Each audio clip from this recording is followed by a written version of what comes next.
Naiyak ang mga bata ni Frankie nang malaman kina Sanji na nagsakripisyo ito para mailigtas sila. Kalaunan ay nakita nila ang Day Island na isang isla na walang gabi, at nandoon daw ang high security prison na Enies Lobby. Nakita na din sa wakas nila Luffy ang mga kasama, kaya nagdiwang ang mga ito at naghanda sa pagliligtas kina Frankie at Robin. Samantala sa Enies Lobby ay nagagalit si Spandam sa iba pang CP9 agents dahil ang mga head lang ng Revolutionary Army ang target, pero pati members ay pinatay nila. Kaagad na humingi ng tawad si Kung Adori, at nagalit naman si Jobre sa kanya. Samantala tahimik lang si Fakuro, dahil dito ay nais ni Kung Adori na magpakamatay. Pinaliwanag ni Jobre na nalaman daw kasi ng mga rebelde ang plano nila kaya nadamay ang iba pang miyembro. Na si Fakuro pala ang dahilan dahil napakadaldal kaya pinagalitan ito ni Jobra. Sinaksak ni Kung Adori ang sarili ngunit napakatigas ng kanyang katawan. Nang magpakilala ang Sniper King sa mga kasama ay labis na napahanga at napaniwala sila Chopper at Luffy. Kahit alam naman ng mga kasama na ito ay si Usopp. Pinakita ni Polly ang kanyang sketch ng mapa ng Enies Lobby, para may ideya na sila kung paano ang gagawing rescue mission. Dumating na sila sa nasabing high security prison. Ngunit si Luffy ay nagmadaling tumalon kaya kaagad na nakapunta sa bakod nito. Kaya nagmadali na rin ang Frankie family, at tuluyan ng tumalon si Luffy patungo sa loob ngunit napansin ng mga bantay ang anino niya. Kaagad siyang pinaputukan ng mga ito. Bumaba ang bida at tumakbo patungo sa gate. Nakarating kay Spandam ang balita tungkol sa intruder ngunit hindi ito nabahala. Tumalo ng bida at agad na natalo ang dalawang bantay. Saka sila nagpanik nang makilala na ang intruder ay si Straw Hat Luffy. Ngunit patuloy silang sinalakay nito hanggang sa maubos ang mga bantay. Sumunod na nakita ng mga marine ay ang sasakyan ni Frankie. Tinira sila ng kanan nito, kaya tagumpay din ang pagpasok ng Frankie family samantalang si Spandam ay galit na galit. Lumapit ang bida at nakiusap na padaanin siya sa malaking gate. Ngunit sinugod siya ng sibat kaya kinapitan niya ito at ginamit ang katawan para kalabanin ang mga kakampi nito. Sa paglapit ng isa ay nakatikim ito ng isang suntok. Sa pangalawa naman ay nasipa nito. Tapos inatake nila mula sa likod ng bida ngunit umalis ito kaya tinamaan ng sariling kakampi sa kasilang pinaguntog. Saka umiwas ang bida sa mga matatalim na sibat nila at tinadyakan sa mukha ang dalawa. Sumugod ang napakaraming marine. Ngunit lahat sila ay isa-isang bumagsak sa ating bida. Tapos nakaakyat siya sa hawakan ng malaking gate at nagpatalsik patungo sa itaas nito. Agad na nakarating ang balita kay Spandam. Hindi naman nababahala ang CP9 pero nagagalit pa rin ang chief dahil nakalusot sa depensa nila si Luffy. Ang Frankie family naman kasama ng Galila Shipwrights ay patuloy pa rin na nakikipaglaban sa mga marine, kung saan pumapabor sa kanila ang laban. Kaya tagumpay nilang nabuksan ang unang gate gamit ang kanilang lakas. Pagkatapos ay agad silang tumakbo patungo sa pangalawang gate. Ngunit mula dito ay may lumabas na dalawang giant na sina Oimo at Kashi. Sa kabila nito ay sumugod pa rin ang tatlong destroyer ng Frankie family. Subalit ang tatlong ito ay mabilis lang na tinapos ng dalawang malakas na giant. Sa labas naman ay nagmamadali na rin ang sinasakyan nila Kokoro. Samantala si Luffy ay mag-isang napapaligiran ng 10,000 na mga marine pero hindi siya sumuko. Sa isang tadyak lang ng mga giants ay bagsak silang lahat. Ngunit sumugod pa rin ang mga ito para sa pinuno nila kahit na wala silang magawa sa mga giant. Nakalusot ang ilan patungo sa gate ngunit pinigilan sila ni Oimo tapos inihagis silang lahat gamit ang sandata. Kaya naman dinala ng Frankie family ang kanilang mga seeking. Ngunit naitulak pa rin sila ni Kashi. Bumaba ang dalawang dalaga at inatake ang paa ni Kashi kaya natumba tapos ginamit ni Polly ang lubid para mahuli ito sa katawan. Saka naman nila pinasabog ang mukha nito kaya bumagsak ito sa pader. Ang isa ay sinampal naman ng isang king ball sa mukha. Tapos sumugod sila Tilestone at Lulo upang ipako si Kashi sa lupa para hindi na ito makaalis. Labis na nagalit si Oimo kaya inatake sila pero nakatakas ang mga ito kaya si Kashi ang tinamaan. Samantala si Luffy ay mag-isang kinalaban ng napakaraming marine gamit ang Gomu Gomu no Gatling. Tapos kumuha siya ng puno at ipinangwali sa mga ito saka inihagis sa langit kaya tumama ang isang marine sa nagre-report kay Spandam ng nangyayari.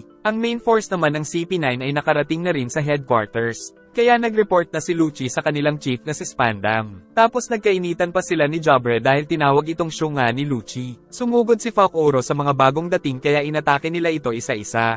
Dahil ginawa pala niya ito para masukat ang mga kakayahan ng 5. Si Khalifa ay meron daw power level na 630, si Bluno ay 820, si Coco ay 2,200, at si Lucci naman ay tumataginting na 4,000 ang power level kaya nainggit si Jobra. Tapos ipinakita nito ang listahan ng mga rank nila ayon sa kanilang mga individual na power level. Nainis si Jobre dahil mas mataas pa sa kanya si Coco. Pero walang pakialam sa kanya si Coco, at sinabi pa ni Lucci na huwag intindihin ang asong alol. Kaya nag-transform ang dalawa para mag-away. Sinabi ni Falcoro na mainit daw ang ulo ni Jobre dahil nabasted ito kahapon. Giit ni Spandam na hindi na mahalaga ang rank nila dahil mas malalakas naman sila sa normal na tao. Saka sinabi ni Falcoro na mas malakas pa daw ang mga guard nila kaysa sa kanilang chief kaya nagalit ito. Giit ni Spandam na may pabuya daw siya sa 5 ng mga devil fruit pero nais niya munang makita ang 2 bihag. Samantala nagawang matalo ng giant ang isang seeking nila, kaya matapang na sumugod ang iba pang mga tauhan ni Frankie. Si Luffy naman ay napunta sa isang eskinita. Saka nagpalobo para makaakyat tapos bumaba siya mula dito kaya agad siyang sinugod ng mga marine pero bumuelo lang pala siya para makatalon, saka pinahaba ang kamay patungo sa sentro ng Enies Lobby. Tapos ipinakita na nila kay Spandam ang 2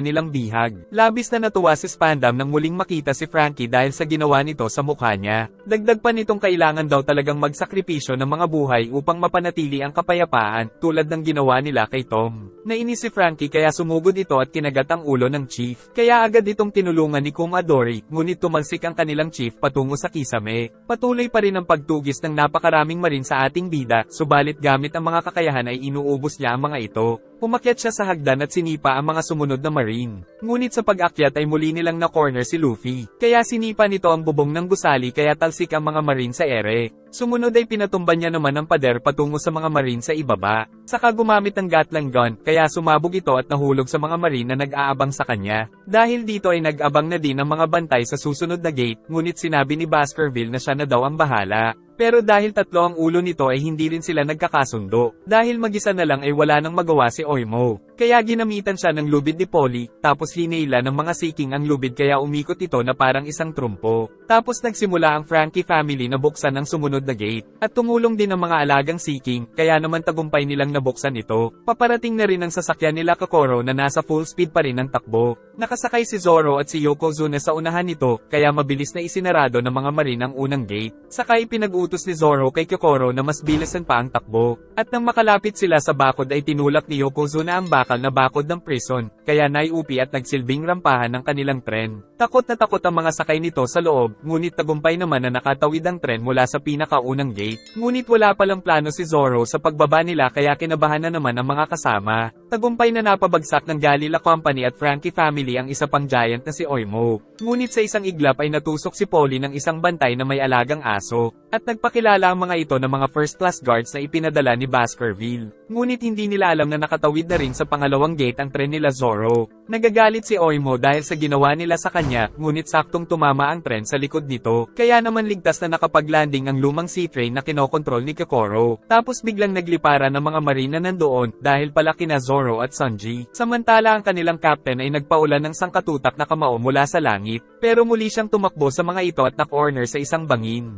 Naglabas ang mga marine ng mga bazooka. Saka nagpaputok kaya nahulog ang bida mula sa bangin. Ngunit pagsilip nila ay nakakapit pa pala si Luffy. Tapos sinubukan nilang tapakan ng kamay nito para mahulog siya ngunit hindi nila magawa dahil sa bilis nitong umiwas. Hanggang sa gumuho maging ang kinatatayuan nilang lupa, tapos ginamit sila ng bida upang makaakyat ito sa itaas. Pagkaakyat ay pinagbabaril siya pero wala siyang pake sa mga ito. Tapos ang mga marine ngayon ang muntikan ng nahulog sa bangin. Umatake ng bazooka ang mga marine patungo sa tren nila Kokoro. Kaya tumalsik sila Chopper at Usopp, saka natanggal ang maskara nito. Tapos nahulugan si Sanji ng isang pyesa nito. Agad namang kinuha ni Usopp ang maskara para hindi siya makilala ni Chopper. Saka nagpakita sila Kokoro at Chimney para hindi naatakihin ng tren at nagpanggap silang hostage ng Straw Hat para hindi sila madawit sa kaso. Tapos gumagawa pala ng napakalaking ulap si Nami gamit ang sandata nito, at nang lagyan niya ito ng kidlat ay nagkaroon ng thunderstorm kaya lahat ng nandoon ay delikadong matamaan nito. Samantala nanunood lang sila Kokoro at Chimney dahil meron silang payong, at maging si Nami ay natakot sa kanyang nagawa kaya binatukan si Usopp na may likha ng sandata niya. Ngunit pagtingin nila ay natalo nito ang napakaraming marine. Pero maging sila Zoro at Sanji ay tinamaan din. Kalaunan ay nakarinig sila ng pagsabog kaya naisip nilang nandoon ang captain nila. Agad silang nagtungo sa lugar upang tulungan si Luffy. Ngunit nasa likod pala nila ang mga bantay na may alagang aso. Sinalag ni Luffy ang malaking axe ng kalaban, tapos sinipa ito sa pagmumukha, at saka nagpatuloy siya sa paglaban sa mga ito. Saka siya nagtago sa loob ng puno para magpahinga. Ngunit pinasabog siya ng isang bazooka, subalit nakatakbo na naman ang bida. Tumigil sila Zoro dahil naramdaman niyang may sumusunod sumunod sa kanila. Saka nagpakita ang mga watchdog para pigilan sila. Tapos dumating pa ang ibang mga marine kaya napaligiran na ang buong grupo. Ngunit biglang dumating ang Sea King ng Frankie family, saka ginamit ni Polly ang lubid para kunin ang Straw Hat Pirates papunta sa likod ng Sea King. Nagpatuloy sa pagsugod ang King Bolt kaya titirahin sana ito ng bazooka ngunit dumating na rin ang isa pa kaya talsik ang mga ito. Hinahabol pa rin sila ng mga watchdog. Ibinigay naman ni Polly ang kontrol kay Sanji. Dahil balak pala ng Galila shipwrights na harapin ang mga watchdog. Sumugod ang mga ito ngunit ginamit ni Polly ang mga lubid kaya bagsak ang dalawa. Tumalo ng iba pa patungo sa King Ball ngunit inatake naman sila nila Lulo at Tilestone. At sinabing sila na ang bahala doon. Samantala pinapahirapan ni Spandam si Frankie dahil sa mga ginawa nito sa kanya. At hindi daw siya makapaniwala dahil napakalaking achievement para sa kanya ang pagkahuli ng dalawang natitirang susi para ma-restore ang Pluton. Napatanong si Robin kung ba't binigyan ni Aokiji ang isang baliw ng permiso gumamit ng Buster Call. Kaya nagalit ito at sinapok ng malakas ang babae. Habang nakahiga si Robin ay nag-uusap ang mga agent. Saka nagbanta si Spandam na pahihirapan niya daw ng sobra ang babae hanggang sa hilingin na lang nitong mamatay. Sinabi din ni Spandam na nagpunta ang mga kaibigan ni Robin para iligtas siya, ngunit malamang daw ay nahuli na silang lahat ngayon. Dagdag pa nitong dadalhin niya daw ang Straw Hat sa Impel Down kasama ni Frankie. Kaya pinaalala ni Robin ang kasunduan na hindi sasaktan ng mga kaibigan niya. Ngunit giit ni Spandam na ang Straw Hat mismo ang sumugod sa Enies Lobby. Sinabi ni Frankie na mga halang ang kaluluwa ng mga ito kaya siya naman ang pinahirapan ng chief. Tapos sunod na pinagsisipa nito ang dalaga. Hinahabol pa rin ng mga ito si Luffy, ngunit sa bawat suntok ng bida ay tumatalsik sa ere ang mga ito. At tuluyan siyang nainis kaya gumamit ng Gomu Gomu no Gatling kaya nakatakas na naman sa kanila ang ating bida. Pero hindi sila tumigil sa pagbaril sa kanya. Pinag-utos ni Spandam na maghanda sila dahil dadalhin sa Impel Down si Frankie, at sa Navy HQ naman si Robin. Tapos kinagat na naman siya ng cyborg sa ulo. Ngunit tuluyan na nilang dinala ang dalawang bihag. Pagkaalis ng mga ito ay nagyaya si Spandam na uminom sila upang magdiwang. Pero tumanggi si Lucci dahil ang nais lang daw nila ay ang magtagumpay sa lahat ng mga misyon. Kaya umalis ang mga agent at tinanong ni Spandam kung anong gusto nila. Giit ni Lucci na ang gusto nila ay dugo, at habang kasapi sila ng CP9 ay pwede silang pumatay ng pumatay. Ngunit natuwa pa ang chief dahil mga war freak ang mga tauhan niya. Dumating na naman ang King Bulls ng Frankie family kaya sinagasaan ang maraming marine. Habang binabaril sila ng mga bata ni Frankie, hiniwan ni Zoro ang isang cannonball kaya sa mga marine din tumama. Tapos ginulpi nila ang mga nakaakyat na marine sa King Bulls. Patuloy pa rin ang paghabol kay Luffy hanggang sa muli na naman siyang ma-corner kaya tumakbo sa sulok at umakyat sa itaas. Ngunit nagawa ring makaakyat ng mga marine. Kaya kumapit ang bida sa malayong gusali para mabilis na makatakas. Patuloy ang bakbakan ng mga marine laban sa Frankie family pero hindi nila mapigilan ang King Bulls ng mga ito. Ngunit napagtanto nila na nawawala ang Sniper King. Binanata ni Lulo ang dalawang watchdog. Tapos binaril ng kanan ni Tilestone ang napakaraming marine. Sumugod ang napakarami kay Polly. Kaya gamit ang kakayahan nito ay gumawa siya ng napakalaking net. Nakarating ang report sa superior ng mga bantay na nakawala sa kanila si Luffy kaya ipinag-utos na kailangang mahanap ito kagad. Samantala ang bida ay nakaakyat na sa pinakahuling gate patungo sa courthouse. Kaso walang daanan sa pagitan nito. Tapos nagpunta sa kanya si Bluno gamit ang Devil Fruit powers para pigilan ang bida. Kaya naghanda sa labanan si Straw Hat Luffy. Naiwan si Usopp sa likod at nagtatago pala siya sa buhok ng giant. Tapos nakaisip siya ng plano na mag-disguise para makapasok sa kampo ng kalaban. Nang biglang magkaroon ng tubig dahil mga luha pala ito ng giant. Dahil sa pagkatalo nito sa laban ay hindi na daw nila mailigtas ang kanilang boss. Tinanong ni Usopp kung nanggaling sila sa Elbaf, ngunit nagalit sa kanya ang giant. Pero kinwento pa rin ito na 100 years ago ay mga pirata daw sila ni Kashi. Ngunit isang araw ay nag-away daw ang kanilang mga boss kung sino ang may pinakamalaking nahuli. Kaya naman nagduelo ang dalawa at iniwan nila ang mga ito sa isang isla.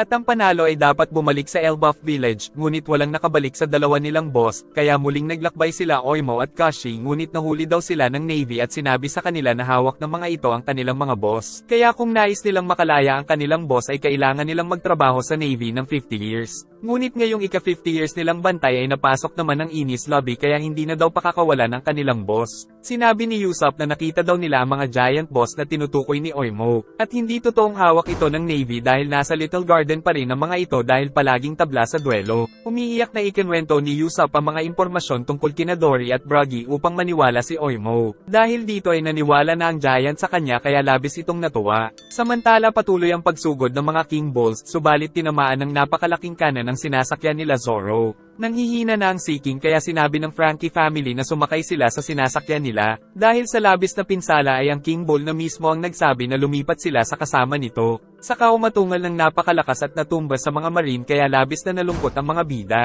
Dahil dito ay mas lalo silang tumapang. Sinabi ni Bluno na napakalaking kaso daw ang kakaharapin nila sa pagpasok sa high security prison na ito. Subalit hindi siya pinansin ng bida, kaya umatake ito gamit ang gomo-gomo no rifle, at sa pagkakataong ito ay nasaktan na sa atake niya si Bluno. Tapos gumamit siya ng gatlang kaya nag-teleport si Bluno para makatakas, ngunit tinamaan pa rin ng bida sa pagmumukha kaya nasira ang base at tumalsik ang agent. Pinagbabaril ng mga marine ang natitirang King Bull. Tapos pinuntirya din nila ito ng malaking cannon pero nakailag. Malungkot si Chopper dahil sa nangyari sa isang Sea King. Tumawag si Kokoro upang ipaalala na ayon sa mapa na dinrawing ni Polly ay walang daanan patungo sa courthouse. Ngunit meron daw isang lever sa tuktok ng bawat tore, upang mapababa nila ang tulay na siyang dadaanan nila patungo sa courthouse. Nakapagplano na sila ng gagawin ngunit tinamaan naman ng King Bull ng 3 cannonballs kaya bagsak ito. Nakita nilang nanggaling pala ang atake sa mga malalakas na tao. Nagdiwang ang Navy sa nangyari, tapos ipinag-utos na magpunta ang lahat ng Marine upang dakpin ang mga pirata. Saka nakita nilang nadagdagan pa ang mga cannon na nakatutok sa kanila. Bumangon ang 2 giant na ikinatuwa ng mga Marine at ikinabahala naman nila Polly. Akala ng Galila ay katapusan na nila, subalit ang mga marine ang inatake ng 2 giant dahil sa panloloko na ginawa sa kanila. Kaya naman sa ngayon ay naging boss na ng mga ito ang Sniper King. Nakakulong ang 2 sa courthouse samantala pinag-iisipan nila Coco at Khalifa kung kakainin nila ang devil fruit na binigay ni Spandam. Giit ni Lucci na kahit ano pang kapangyarihan ang makuha nila ay siguradong dagdag ito sa kanilang lakas, pero pinipigilan ni Jobber si Khalifa. Ngunit ibinuko ito nila Fakuro at Kung Adori na ayaw niyang maging mas malakas sa kanya ang 2. Nagpa siya ang 2 na kainin ng sinumpang prutas. At tila may nangyari sa 2 pagkakain nito. Ngunit sinabi lang na ang pangit daw ng lasa. Hindi nila kagad naramdaman na may pagbabago sa kanilang mga katawan, at bili ni Lucci na maghanda na sila upang magamit sa mga intruder ang bagong kakayahan. Sumugod ng napakabilis si Bluno para atakihin ang taong goma pero nakakailag ito. Saka nagpaikot-ikot ito habang naka-activate ang Iron Body. At ginamit ang Dordor Fruit kaya nagawang mahuli ang paa ni Luffy, saka lumabas sa kanyang harapan at ginamit din ang power sa mukha ng bida kaya umikot-ikot ang mata nito, dahilan para mahilo siya. Napansin nila Zoro at Sanji na may naglalaban sa itaas, subalit nagpatuloy ang pag-atake sa kanila ng mga nakapaligid na mga marine. Kaya nagpas siyang bumaba ang grupo upang kalabanin ang mga ito pero pinigilan sila ni Chopper dahil pinipilit pa palang kumilos ng King Bull na nagawa muling makabangon at nagpatuloy sa pagsugod. Takot na takot ang mga marine sa King Bull. Ngunit nabunggo nito ang isang gusali dahil naapektuhan pala ang kanyang paningin. Pero muli itong nagpatuloy sa pagtakbo, at nalaman nila kay Chopper na nangako daw ito sa kasamang King Bull na siya na daw ang bahala. Kaya naman nagpatuloy siya sa pagtakbo para sa mga kasama ngunit mababangga nito ang isang gusali sa kanilang harapan. Sumugod sina Sanji at Zoro at mabilis na winasak ang gusaling nakaharang sa dadaanan nito kaya nakarating sila sa gate pero bumagsak na ang King Bull na siyang ikinalungkot ni Chopper. Hawak ni Spandam ang golden transponder snail na pantawag sa Buster Call. Nangangarap siyang maging permanent ito sa kanya kapag nagawa na nilang ma-restore ang Pluton. Biglang pumasok ang isang bantay kaya muntik makatawag si Spandam ng Buster Call. Binibigay nito ang isang transponder snail dahil sa emergency. Nagpunta siya sa 2 bihag dahil nais daw nitong mapakinggan ni Robin ang sinasabing emergency report. Subalit taliwas ang report nito sa inaasahan ni Spandam dahil sinabi nitong nasa courthouse plaza na ang mga intruder. Nagpunta pa ang napakaraming marine sa lugar, subalit handa na rin sa labanan ng Frankie family kasama ang Straw Hat. Pinag-iisipan nila Sanji kung paano sila makakaakyat sa itaas ng gate. Nang puntiryahin si Nami nang nagpabagsak kanina sa King Bull ngunit pinrotektahan ni Yokozuna. Kaya tumakbo ang may gawa nito dahil napakarami nila. Pero sinundan pala ito ni Sanji kaya inatake siya nito at nagkaroon ng malakas na pagyanig, saka dito ay lumabas ang Cook na napabagsak na pala ang kalaban. Dumating na ang mga bantay sa kanila, ngunit nag-iisip pa si Zambay kung paano mabubuksan ang gate nang makita na nabuksan na ito ni Zoro. Saka nagplano sila na maghati sa 3 grupo upang may maghila ng lever para bumaba ang tulay. Kaya tumakbo sa magkakaibang direksyon ang Frankie family. Kinabahan si Spandam nang marinig ang report. Tapos nalaman pa nitong kumampi sa mga pirata ang 2 giant. Saka 2,000 na daw ang casualty sa kanila at ang 1,000 dito ay si Luffy lang ang tumalo. Dahil sa narinig ay napatakbo si Spandam sa bintana at nakita si Bluno at ang mga nawasak doon. Umakyat ang bida mula sa butas, at nagpatuloy muli ang 2 sa kanilang laban. Ngunit kumilos ng napakabilis si Bluno sa ere, pero pagsugod ay nakatakas naman si Luffy. Muli itong sinubukan ngunit nakatakas ulit ang pirata. Saka sumuntok si Luffy na sinabayan din ito ng kamao. Tapos pinagsusuntok ng bida ng napakabilis. Sumipa si Bluno ngunit nagawa ni Luffy na maiba ang direksyon ng sipa nito kaya tumama sa bato ang Tempest Kick. Naisip ni Luffy na kailangan niyang maging kasing lakas ni Aokiji upang maprotektahan ang mga kaibigan. Dahil dito ay non-lock niya na ang bagong teknik kaya nag-usok ang kanyang katawan. Nag-report ang mga Baskerville kay Chief Spandam, samantala sa harap nito ay pinapalipad na ni Zoro ang kanyang mga bantay. Dumating ang mga kasama ni Zoro, at nang makita nila si Baskerville ay naisip nilang para itong isang Cerberus. Binanata ni Yokozuna ang marami sa mga ito, tapos pinapalis na ni Zambay ang Straw Hat dahil sila na daw nila Yokozuna ang bahala doon. Napansin ni Nami na nagsimula na ang kanilang trial, pero sumugod pa rin ang mga pirata kaya di makapaniwala na bastos daw ang mga ito. Nang makita nila si Zoro na may kakaibang aura, na tila isang anino ng isang demonyo sa likod nito, kaya sa pagsugod ng swordsman ay lipad silang lahat sa ere. Saka sila nagpatuloy sa pagsugod at naiwan na tulala ang Frankie family sa lakas nito. Tapos nakita nila si Sanji na sumunod at inaway sina Chopper at Zoro dahil nilagay daw sa panganib si Nami. Ngunit pag-akyat nila ay naligaw na naman si Zoro na engot sa direksyon. Nang biglang sumugod kay Chopper si Baskerville gamit ang malaki nitong espada, kaya nagpapaiwan si Zoro para kalabanin ito. Tapos kumapit pala sila Zambay sa paa nito para dalhin ito sa ibaba. At pagkahulog nito ay sinabi ng Frankie family na sila na ang bahala sa Cerberus kaya umalis na ang Straw Hat Pirates. Nasaksihan ni Bluno ang bagong teknik ni Straw Hat Luffy. Sumugod ang agent ngunit tinamaan ito ng bida sa katawan at tumama sa pader. At biglang nawala sa paningin niya ang taong goma ngunit tinamaan na naman siya sa mukha. Muli siyang sinugod at tinamaan ng rifle, tapos pinabaon ni Luffy sa sahig. Saka tumalo ng bida at nawala na naman sa paningin ni Bluno, kaya nasapok na naman siya nito. At mula sa itaas ay pinabaon nito ang mukha ng agent at umatake ng isa pa. Tapos hinawakan siya sa sungay para bumuelo at makaatake ng malakas. Nakabangon pa rin ang agent sa kabila ng pambubugbog. Hindi niya na naman makita ang bida, kaya naisip niyang na-awaken ito ang isa sa 6 powers tulad ng CP9. Dahil dito ay pinili ni Bluno na tumakas sa ating bida. Nanatili siya sa ibang dimensyon upang magpahinga at para mag-isip ng strategy. Umatake siya mula sa likod ngunit mabilis na nakapag-react si Luffy.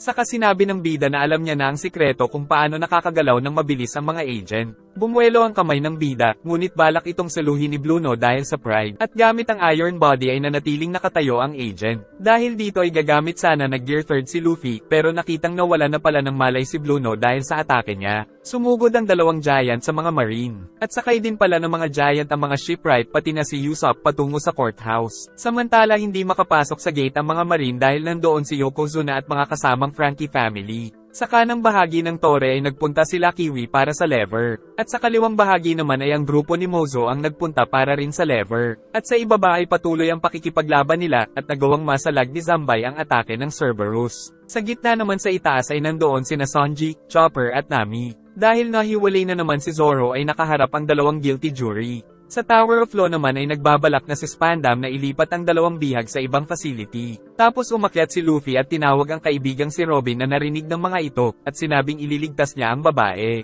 Nabahala si Spandam sa narinig, saka nagtataka siya kung nasaan si Bluno na nandoon kanina. Dahil sa laban ay nagugutom na ang bida. Kinuha nito ang mga pagkain na nasa mga bulsa at mabilis na nilantakan ang mga ito. Sumilip si Spandam sa bintana nang makita niya si Bluno na nakahiga kaya natakot ang chief. Kaya nang sumigaw si Luffy ay nanginig ang itlog niya. Saka ipinatawag si Lucci para tapusin si Straw Hat Luffy. Giit ni Frankie na kailangan niya nalang tanggapin ang pag-rescue sa kanya ng mga kaibigan dahil sa mga hirap na dinanas ng mga ito. Pero tila hindi pa rin nawawala sa isip ng dalaga ang phobia sa Buster Call. Pinag-utos ni Spandam na itago si Robin sa hindi makikita ni Luffy nang mapansin nilang lumobo ang katawan ni Frankie. At sinabing pipiliin niya na lang na pasabugin ang sarili kaya natakot si Spandam. Dagdag pa nitong aabot sa 3 kilometro ang pagsabog kaya takot na takot ang mga marine at ang chief. Kaya mabilis na tumakas ang mga ito kung nasaan sila. Ngunit kinuha nito si Robin gamit ang paa, saka tumakas sila gamit ang napakalakas na utot nito. Ngunit muntik na silang mahulog sa dagat kasama ng bakod. Tapos inutusan ni Frankie ang babae na sumagot kay Luffy. Nalaman naman ng mga marine na naloko sila. Nakita na ni Luffy si Robin, kaya bumuelo na ang bida upang puntahan siya. Pero pinigilan siya ng dalaga, saka sinabing ayaw niya nang bumalik sa Straw Hat dahil nais niya na lang na mamatay. Natuwa si Spandam sa kanyang narinig, nainis naman si Frankie dahil hindi maintindihan ang mga babae. Tapos nasipa ang cyborg dahil dumating na ang CP9.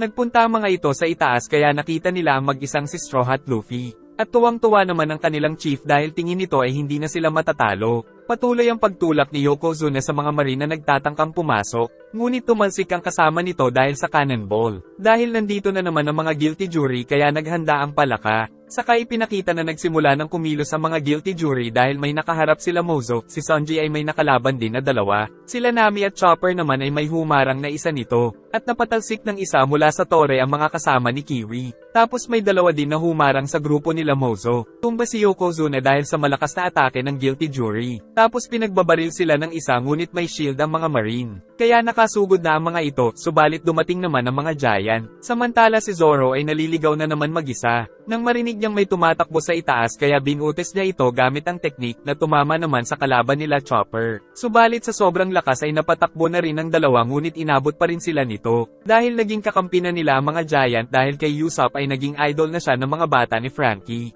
Habang tinatanong ni Luffy kung gusto talagang mamatay ni Robin ay nasira ang sahig sa likod dahil sa atake ni Zoro. At kasamang lumipad sila Chopper at Nami, kaya nakaakyat na rin ang dalawa. Tapos umakyat din si Zoro, kaya nagalit sa kanya si Nami dahil alam niyang teknik ito ng swordsman. Nabutas muli ang sahig dahil dumating na rin doon si Sanji. Saka nakita nilang lumilipad ang Sniper King dahil inihagis ng giant. Ngunit pagkahulog ay plakda ito, kaya tinulungan ng mga kaibigan. Nang makita ni Robin na handang isugal ng mga kasama ang kanilang mga buhay para sa kanya ay hindi na nito napigilan ng umiyak. Habang nakatingin sa kanila ang CP9 ay lumakad ng magkakasama ang Straw Hat Pirates. At tumayo sila sa bawat poste ng bakod, kaya tuluyan ng umiyak ang babae. Saka sinabi ng bida na sila na daw ang bahala. Nag-enjoy ka ba? Salamat po sa panonood at pakiabangan po ng susunod na part, saka mag-like and subscribe ka na rin Lodi para sa mas marami pang mga recap.